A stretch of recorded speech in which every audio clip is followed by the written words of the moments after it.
আসসালামু আলাইকুম। Channel I সংবাদে আপনাদের সবাইকে আমন্ত্রণ জানাচ্ছি। আমি আল আভি জাহান। বিস্তারিত সংবাদের শুরুতেই জানিয়ে দিচ্ছি সুপার ফ্রেশ ফর্টিফাইড সয়াবিন তেল সংবাদ শিরোনামগুলো। জাতিসংঘ সাধারণ পরিষদের অধিবেশনে যোগ দিতে নিউ ইয়র্কের পথে প্রধান উপদেষ্টা, বিশ্বের রাষ্ট্রপ্রধানের দৃষ্টি বাংলাদেশের দিকে মন্তব্য। এবছর 30শে নভেম্বর আর প্রতি বছর 31শে ডিসেম্বরের মধ্যে সরকারি কর্মকর্তা কর্মচারীদের সম্পদের হিসাব জমা বাধ্যতামূলক, ভুল তথ্যে শাস্তি। বিএনপি নেতাদের সঙ্গে ঢাকায় ভারতীয় হাই কমিশনারের বৈঠক, বাংলাদেশ ভারত সম্পর্ক আরও গভীর করার বিষয়ে দুপক্ষের মধ্যে আলোচনা। এবং চেন্নাই টেস্টের চতুর্থ দিনেই ভারতের 280 রানের বড় জয়, অশ্বিন জাদেজার ঘূর্ণিতে দ্বিতীয় ইনিংসে 234 রানে অল আউট বাংলাদেশ।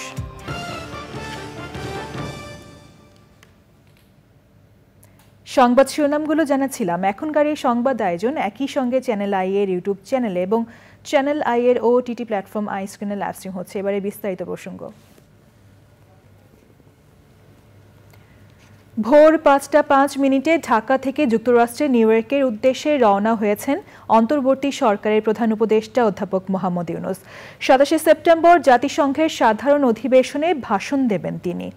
24শে সেপ্টেম্বর মার্কিন প্রেসিডেন্ট জো বাইডেনের সঙ্গে দ্বিপাক্ষিক বৈঠক। এ যাবৎকালে জাতিসংঘের সাধারণ অধিবেশনে বাংলাদেশের অংশগ্রহণের বিবেচনায় এবারের অধিবেশন অনেক বেশি তাৎপর্যপূর্ণ। নিউ ইয়র্কের বিশিষ্টজনেরা বলছেন, বিশ্বের সব রাষ্ট্রপ্রধানের দৃষ্টি এখন বাংলাদেশের দিকে। যুক্তরাষ্ট্রের চ্যানেল আই এর প্রতিনিধি রাশেদ আহমেদকে সঙ্গে নিয়ে নিউ ইয়র্ক থেকে আরও জানাচ্ছেন চকর মালিথা। কাতার এয়ারওয়েজের ফ্লাইট QR 643 এ নিউ ইয়র্কের পথে আসছেন প্রধান উপদেষ্টা প্রফেসর ইউনূস। একদিন পরেই নিউ ইয়র্ক পৌঁছাবেন তিনি। এবার শুধু মাইক্রো ক্রেডিট ও সামাজিক ব্যবসার জনক বা নোবেল লরিয়েট হিসেবে নয়, এবার পৃথিবীর রাজধানী খ্যাত এই শহরে তার উপস্থিতির মাত্রাটি পুরোপুরি ভিন্ন। জাতিসংঘের সাধারণ অধিবেশন কিন্তু 150টার বেশি রাষ্ট্রপ্রধান আসেন এই 3-4 দিন সময়ের মধ্যে। অনেকগুলি গুরুত্বপূর্ণ বিষয় নিয়ে এখানে আলোচনা হয়। সাধারণত গ্লোবাল যেগুলি এজেন্ডা থাকে সেগুলি নিয়ে আসলে বেশি আলোচনা হতে থাকে, বা যেগুলি যুদ্ধ বিধ্বস্ত জায়গা সেগুলি নিয়ে বেশি আলোচনা হয়।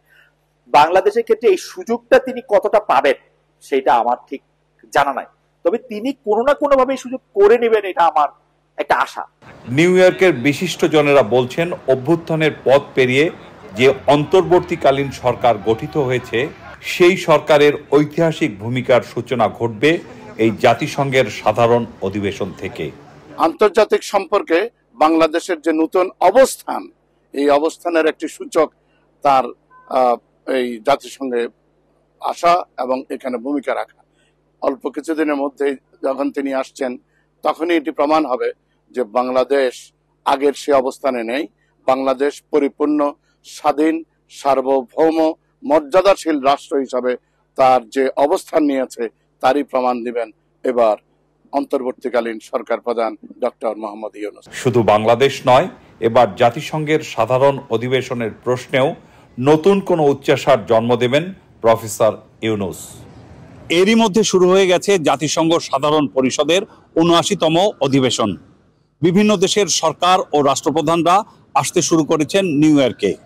বাংলাদেশের অন্তর্বর্তীকালীন সরকারের প্রধান উপদেষ্টা অধ্যাপক মোহাম্মদ ইউনূসের আগামী ২৭শে সেপ্টেম্বর অধিবেশনে ভাষণ দেওয়ার কথা রয়েছে। চকর মালিথা, চ্যানেল আই, জাতিসংঘ সদর দপ্তর, নিউ ইয়র্ক। জুলাই বিপ্লবে পুলিশের গুলিতে রাজধানীর বিভিন্ন হাসপাতালে চিকিৎসাধীন আহতদের চিকিৎসা সহায়তা দিতে ঢাকায় রয়েছে চীনা চিকিৎসক দল। এই মুহূর্তে তারা রাজধানীর জাতীয় চক্ষু বিজ্ঞান ইনস্টিটিউটে আহতদের সেবা দিচ্ছেন। সেখানে আছেন মিথিলা নাজনীন। সরাসরি যাচ্ছি তার কাছে। মিথিলা, এই মুহূর্তে চীনা চিকিৎসক দলের কার্যক্রম নিয়ে বিস্তারিত জানাবেন।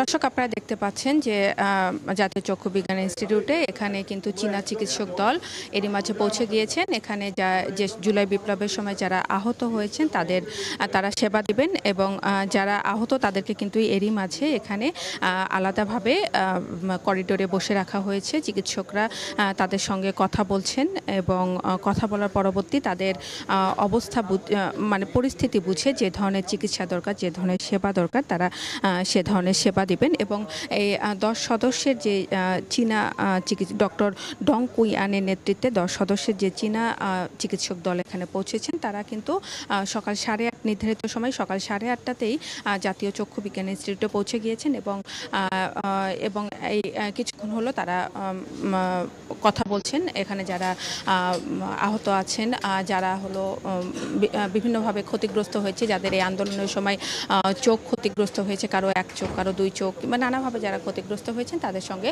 কথা বলছেন। এবং এর পরবর্তীতে তাদের নির্ধারিত যে ভিজিটটা রয়েছে সেই সময়সূচি অনুযায়ী এর পরবর্তীতে তারা হলো পঙ্গু হাসপাতালে যাবেন। সেখানে যাদের অঙ্গহানি হয়েছেন তাদের সঙ্গে কথা বলবেন। তাদেরকে পরিদর্শন শেষে ঢাকা মেডিকেল সহ অন্যান্য যেসব হাসপাতাল রয়েছে সেখানে আজকে সারাদিন তারা ভিজিট করবেন। এ ধরনের নির্ধারিত কর্মসূচি অনুযায়ী এটাই বলছে। এবং চীনা চিকিৎসক দল তারা বলছেন যে তারা এখানে যারা আহত রয়েছেন তাদের চিকিৎসা দিতে যতটুকু সময় প্রয়োজন, তাদের প্রয়োজন অনুযায়ী তারা অবস্থান করবেন এবং চিকিৎসা দিবেন। এবং আরেকটু বলে রাখা প্রয়োজন যে অন্তর্বর্তীকালীন সরকারের প্রধান উপদেষ্টা ডক্টর ইউনূসের তার অনুরোধেই কিন্তু চীনা সরকারের পক্ষ থেকে এই চিকিৎসক দল পাঠানো হয়েছে এবং তারা এসেছেন চীনের সবচেয়ে সুনামধন্য একটি হাসপাতাল, পশ্চিম চীন হাসপাতাল থেকে। এবং তারা কিন্তু এই যারা আহত হয়েছেন জুলাই বিপ্লবে তাদেরকে চিকিৎসা দিয়ে যাবেন। আল আফি। ধন্যবাদ মিথিলা। সরকারি কর্মকর্তা কর্মচারীদের সম্পদের হিসাব জমা দেয়া বাধ্যতামূলক করা হয়েছে। প্রতি বছর 31শে ডিসেম্বরের মধ্যে সম্পদের বিবরণী জমা দিতে হবে, তবে চলতি বছর দিতে হবে 30শে নভেম্বরের মধ্যে। ভুল তথ্য দিলে তা হবে শাস্তিযোগ্য অপরাধ। সম্পদের হিসাব জমা দেয়া বাধ্যতামূলক করায় দুর্নীতির লাগাম টেনে ধরা সম্ভব হবে বলে জানিয়েছেন জনপ্রশাসন সচিব। বিস্তারিত জানাচ্ছেন Rafiqul Bashar. Cadre, non cadre সহ বর্তমানে দেশের 15 লাখ সরকারি কর্মকর্তা কর্মচারীর সবাইকে সম্পদের হিসাব জমা দিতে হবে। জনপ্রশাসন মন্ত্রণালয়ের নির্ধারিত ছকে স্ব মন্ত্রণালয়ের সচিব অথবা নিয়োগকারী কর্তৃপক্ষের কাছে এই হিসাব জমা দিতে হবে। এই বছরেরটা 30শে নভেম্বরের মধ্যে জমা দিতে হবে। এবং এটা কিভাবে জমা দিতে হবে? এটা সিলগালাকৃত খামে সংশ্লিষ্ট কর্তৃপক্ষের নিকট জমা দিতে হবে। এটা দিয়ে দেখবেন যে কিছু কিছু মাত্রায় যারা এই যে আমাদের কি বলবো জায়েন্ট হয়ে গেছিল না, ফাইন্যান্সিয়াল জায়েন্ট, এটাই বোধহয় বলা ভালো, তারা অন্তত সচেতন হবে। এবং অনেক জায়গায় আমি আশাবাদী দুর্নীতিতে একটা লাগাম টানা হবে। এটা সম্পদের হিসাব না দিলে কিংবা হিসাবে কোনো তথ্য ভুল দিলে বা গোপন করলে বিভিন্ন ধাপে তিরস্কার থেকে শুরু করে বরখাস্ত পর্যন্ত শাস্তির নিয়ম রাখা হয়েছে। তিরস্কার ইংরেজিতে বলে সেন্সর, আপনাকে ধমক দেওয়া। একটা চাকুরি বা পদ সম্পর্কিত বিধি বা আদেশ অনুযায়ী পদোন্নতি বা আর্থিক সুবিধা বৃদ্ধির অযোগ্যতার ক্ষেত্রে ব্যতীত নির্দিষ্ট মেয়াদের জন্য পদোন্নতি বা বেতন বৃদ্ধি স্থগিত রাখা। কর্তব্য অবহেলা বা সরাসরি আদেশ অমান্য করিবার কারণে সংশ্লিষ্ট অফিসারের আর্থিক ক্ষতির সম্পূর্ণ অংশ বা উহার অংশবিশেষ বেতন বা আনুতাংশিক হইতে আদায় করা। বেতন গ্রেডের নিম্নতর ধাপে অবনমিতকরণ। এটার মাত্রার একটা পর্যায়ে গেলে তখন গুরুদণ্ড হয়। গুরুদণ্ড 4টা আছে: নিম্ন পদ বা নিম্ন বেতন গ্রেডে অবনিয়মিতকরণ, আইনানুগভাবে বাধ্যতামূলক অবসর প্রদান। It depends on the gravity of the offence. চাকরি হইতে অপসারণ, চাকরি হইতে বরখাস্তকরণ।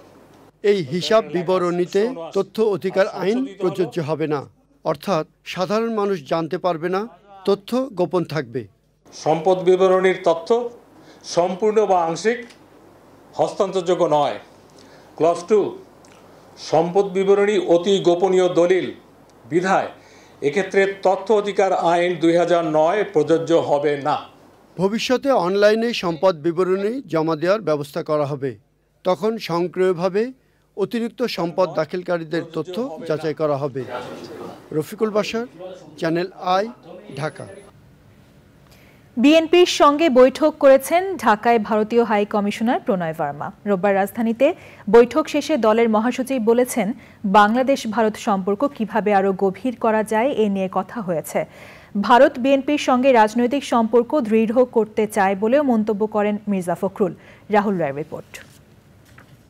দেশ জুড়ে নানা কর্মসূচির পাশাপাশি বিভিন্ন দেশের কূটনীতিকদের সঙ্গে নিয়মিত বৈঠক করছে বিএনপি চেয়ারপারসন বেগম খালেদা জিয়ার গুলশান কার্যালয়ে বাংলাদেশে ভারতীয় হাইকমিশনার প্রণয় ভার্মা এবং উপ হাইকমিশনার প্রভন বাধে বৈঠক করেন বিএনপির মহাসচিব মির্জা ফখরুল ইসলাম আলমগীরের সঙ্গে। সে সময় ছিলেন স্থায়ী কমিটির সদস্য সালাউদ্দিন আহমেদ, দলের ভাইস চেয়ারম্যান নিতাই রায়চৌধুরী এবং দলটির আন্তর্জাতিক বিষয়ক কমিটির সদস্য শামা ওবায়েদ। বৈঠক শেষে সাংবাদিকদের সঙ্গে কথা বলেন বিএনপি মহাসচিব। ভারত বাংলাদেশের মধ্যে যে আপনার সম্পর্ক, সেই সম্পর্ককে আরো কিভাবে গভীর করা যায়, দৃঢ় করা যায়, সে বিষয়ে আলোচনা হয়েছে। বিশেষ করে পরিবর্তনের পরে নতুন যে অন্তর্বর্তীকালীন সরকার আছে তাদের সঙ্গে তারা ইতিমধ্যেই যোগাযোগ করেছেন, কথা বলছেন। আমাদের সঙ্গে বিএনপি যে পলিটিক্যাল পার্টি, আমাদের সঙ্গেও তারা তাদের দেশের রাজনৈতিক দলগুলোর যে সম্পর্ক সেটাকে দৃঢ় করতে চান, এই অবস্থা তারা তৈরি করছেন।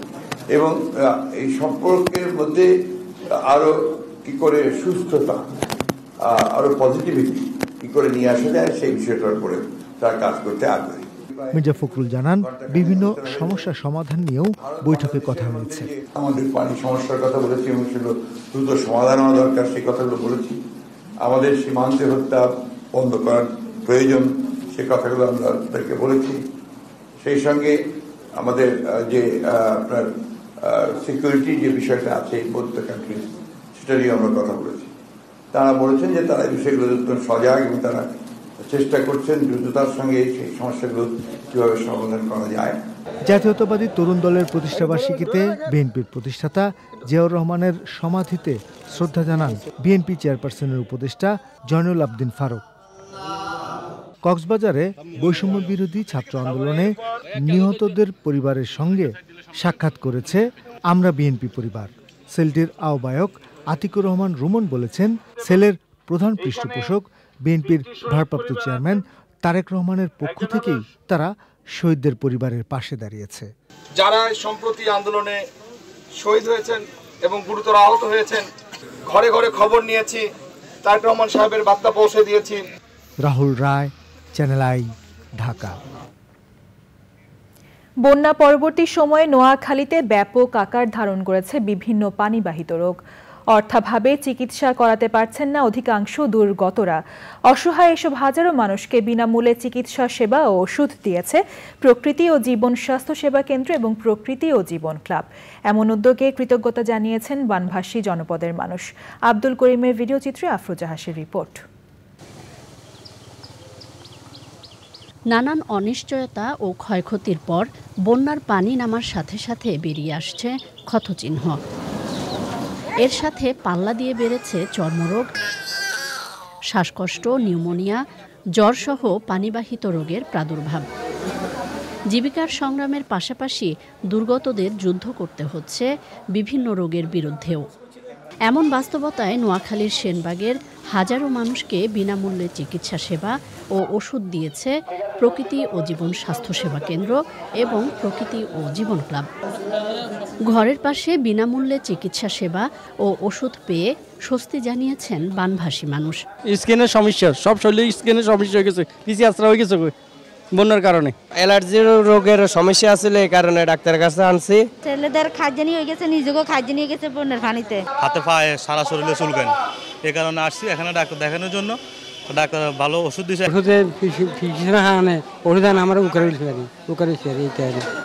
আর্ত মানবতার সেবায় এমন কার্যক্রমকে দৃষ্টান্ত হিসেবে আখ্যায়িত করেছেন সংশ্লিষ্টরা। বন্যার কারণে বিভিন্ন রকমের রোগ ব্যাধি দেখা দিছে, তাই ঠিক এই সমযোগী অবস্থায় ঠিক এই মুহূর্তে ওনারা যে সহযোগিতা করছেন, আমরা ওনাদেরকে অসংখ্য অসংখ্য ধন্যবাদ জানাই। ফ্রি চিকিৎসা দিচ্ছে, মেডিসিন ফ্রি, এবং কি ভিজিটও দিচ্ছে না, ভিজিটও ফ্রি।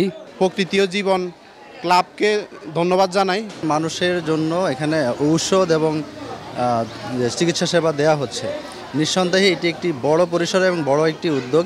এই ক্রান্তি লগ্নে প্রকৃতি ও জীবন স্বাস্থ্য সেবা ক্লাব যে একটা সেবা দিচ্ছে, আমরা এই সংগঠনকে জানাই অসংখ্য ধন্যবাদ। আমরা বেশিরভাগ রোগী পাচ্ছি যাদের বন্যা দুর্গত আক্রান্তদের গায়ে চুলকানি, র্যাশ, খোস, পাঁচড়া। এই সেবা যদি আমাদের পাশাপাশি আরও কোনো দাতা সংস্থা, এনজিও, সরকারি প্রতিষ্ঠান যদি এগিয়ে আসে, তাহলে এই সমস্ত বানবাসী মানুষের অনেক অনেক উপকার হবে। যে কোনো দুর্যোগে দেশের মানুষের সহায়তায় যুগের অধিক সময় নিরলসভাবে কাজ করছে প্রকৃতি ও জীবন ফাউন্ডেশন, প্রকৃতি ও জীবন স্বাস্থ্যসেবা কেন্দ্র এবং প্রকৃতি ও জীবন ক্লাব। আফরোজা হাসি, প্রকৃতি ও জীবন ডেস্ক, চ্যানেল আই।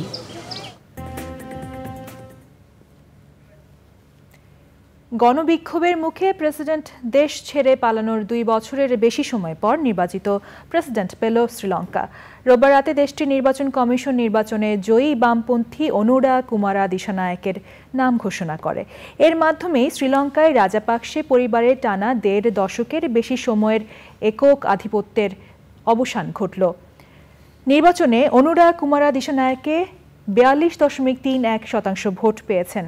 দিশানায়েকের নিকটতম প্রতিদ্বন্দ্বী সাজিদ প্রেমাদাসা 32.76% এবং রনিল বিক্রমাসিংহে মাত্র 17% ভোট পেয়েছেন। শ্রীলঙ্কার প্রেসিডেন্ট নির্বাচনে ভোট গ্রহণ হয় শনিবার। প্রথম দফায় ভোট গণনায় কোনো প্রার্থী সংখ্যাগরিষ্ঠতা পাননি। এরপর দ্বিতীয় দফায় ভোট গণনা করে রোববার রাতে ন্যাশনাল পিপলস পাওয়ার এনপিপি জোটের নেতা অনুরা কুমারা দিশানায়েককে বিজয়ী ঘোষণা করে নির্বাচন কমিশন। গাজার শাতি শরণার্থী শিবিরে একটি স্কুলে ইসরায়েলি হামলায় 7 ফিলিস্তিনি নিহত ও বেশ কয়েকজন আহত হয়েছেন। এ নিয়ে 24 ঘন্টায় 40 ফিলিস্তিনি নিহত ও 58 জন আহত হয়েছেন বলে জানিয়েছে গাজার স্বাস্থ্য মন্ত্রণালয়। 7 অক্টোবর থেকে এ পর্যন্ত নিহতের সংখ্যা দাঁড়িয়েছে 41,431 জনে। এদিকে লেবাননে একই দিনে কয়েকশো হামলা চালিয়েছে ইসরায়েলি সেনারা। হিজবুল্লাহ পাল্টা ইসরায়েলের হাইফা শহরের কাছে রামাত ডেভিড বিমান ঘাঁটিতে রকেট হামলা চালিয়েছে। গাজায় যুদ্ধ শুরু হওয়ার পর উভয় পক্ষের মধ্যে এটি বড় হামলা পাল্টা হামলা। পশ্চিম তীরে আল জাজিরার ব্যুরো অফিসে ভারী অস্ত্র আর মুখোশ পরে ইসরায়েলি সেনারা অভিযান চালিয়েছে। এবার নিটোল টাটা কৃষি সংবাদ।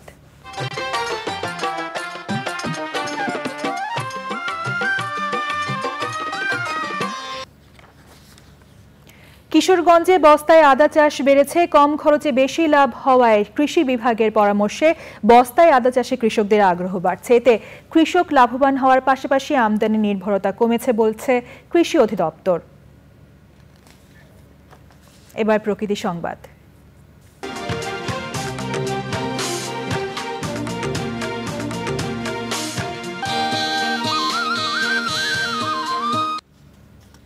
রংপুরের গঙ্গাচড়ায় তিস্তা নদীর ভাঙনে হুমকির মুখে পড়েছে গ্রাম রক্ষাবাঁধ, তিস্তা সেতু, রংপুর লালমনিরহাট সড়ক সহ নানা স্থাপনা। ইতোমধ্যে ভাঙনে মাথা গোজার ঠাঁই হারিয়েছে শতাধিক পরিবার। অন্তর্বর্তীকালীন সরকারের কাছে দ্রুত তিস্তা মহাপরিকল্পনা বাস্তবায়নের দাবি জানিয়েছেন তিস্তাপাড়ের মানুষ।